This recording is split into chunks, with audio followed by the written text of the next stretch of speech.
Hello, Lundgren Honda, Joe with PCG Consulting. Take two. Let's take a look at the rest of the team. I saw Bree, and we found something that looks like it wasn't the best pursuit. And then we had Samantha that actually had somebody that responded with a quote from another store. That tells me that customer is looking for a deal. Everybody is, right? But there was no taxes involved in that. So there was an opportunity for a manager, especially a desk manager, to call and close that appointment, right? Or Sarah or Mike, right? We want these people, Sarah, that work for us in this team to produce appointments. But when they're running into resistance like that, how do we go and help them? That's the coach and the train. So the job every day is appointments. Are they confirmed for tomorrow? Today, who didn't show up that was confirmed yesterday? And then any kind of coaching training moments that you can help them overcome some resistance scenarios, right? They're not necessarily objections. You just said, hey, can you beat it? But then, what a great response. If we all buy the cars at the same price, how can someone be $2,000 cheaper on the exact same vehicle? Great question. Obviously, they're quoting them a price that doesn't include taxes, and ours probably doesn't include any of that. So how are they getting there? I would have had somebody talented or skilled or experienced in that arena actually make the call so they could clear something up that maybe they're not seeing. Or if we are getting our pants beat, maybe we need to go take a look at what the heck's going on, right? So let's take a look at the other two.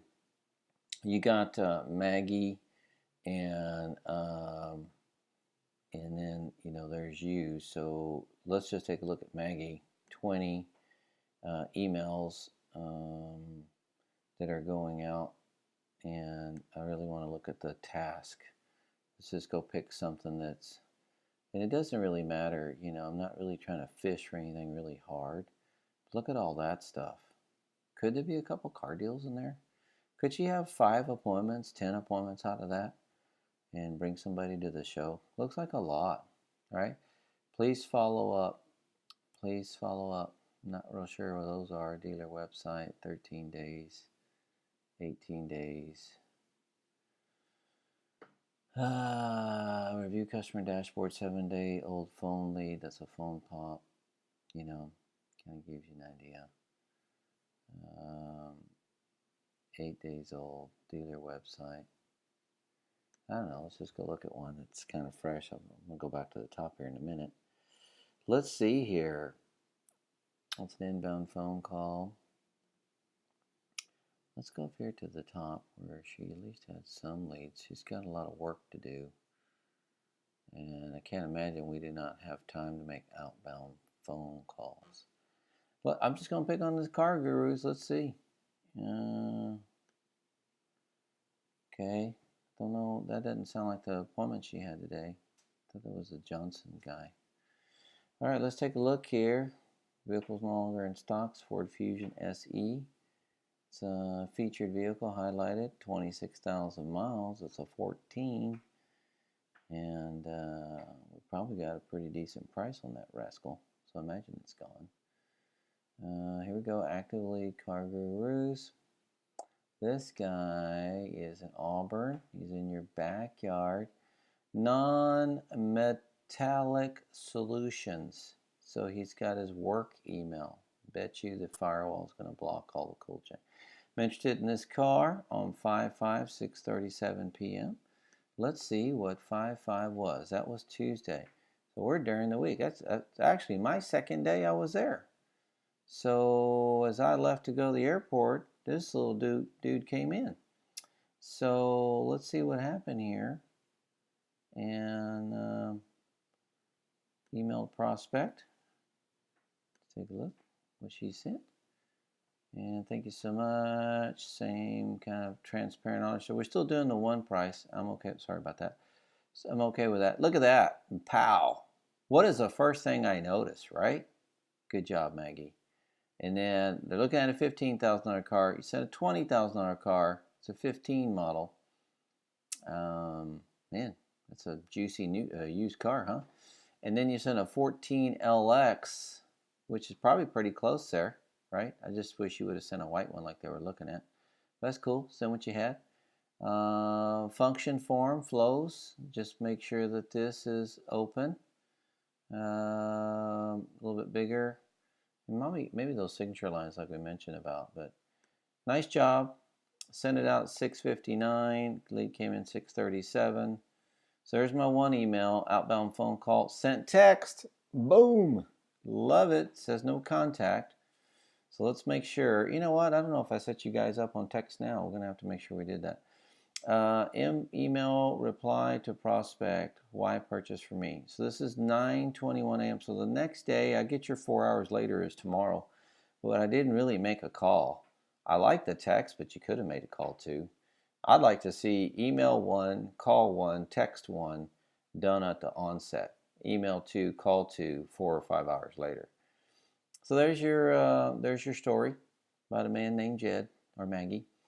Outbound phone call, contacted. Booyah. Just want to drop a quick line. There it is. Has a daughter. Look at the need there. 13. Right on Route 20 with my Mack truck. With a Mack truck. Oh my gosh. They're waiting for the insurance company to see what they are going to do their car. Vehicle total loss not. Will give us a call once they find out. Okay, so this is a warm lead. It's hot, but they're not going to do anything till they find out. Typically, it takes 15 to 20 days to settle on a car as long as they don't get any attorneys involved, right? And so great news. You got a hold of them. Minute and 23 seconds. And Dear Bill is Business Development Director. So I would have just paid attention here. I think the system's firing this automatically for you, Mike. You know what would have made you sound more powerful with this department? So sorry to hear the news. I hope your daughter is okay. We understand it takes days to settle a claim. We're here for you.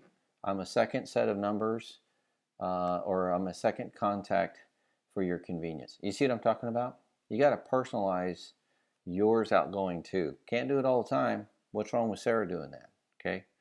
If we're going to take the lead load off of her and pass it to the other 3, they should never not be busy, and she should always be looking for opportunities like this. Not a bad deal here. Just want to make sure we don't lose this guy.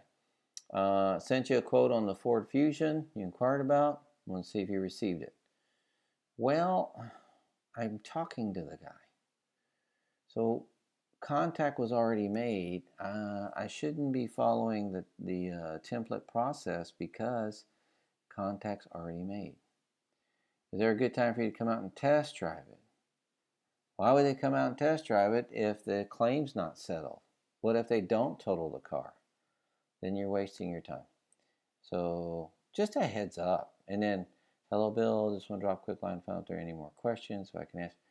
Yeah, like let me get my claim done. So we went from 5 from when I was there to 5-6. So remember, I should have had 2 phone calls, 2 emails, at least a text message at the beginning.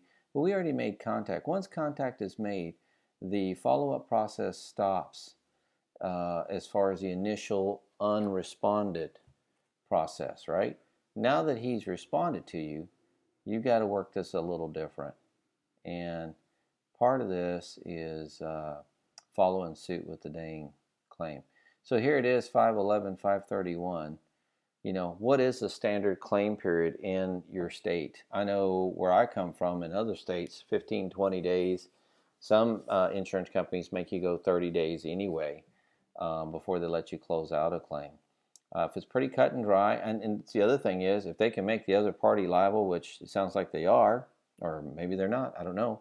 See what I mean? Who's liable, and then who's going to wind up paying for the car?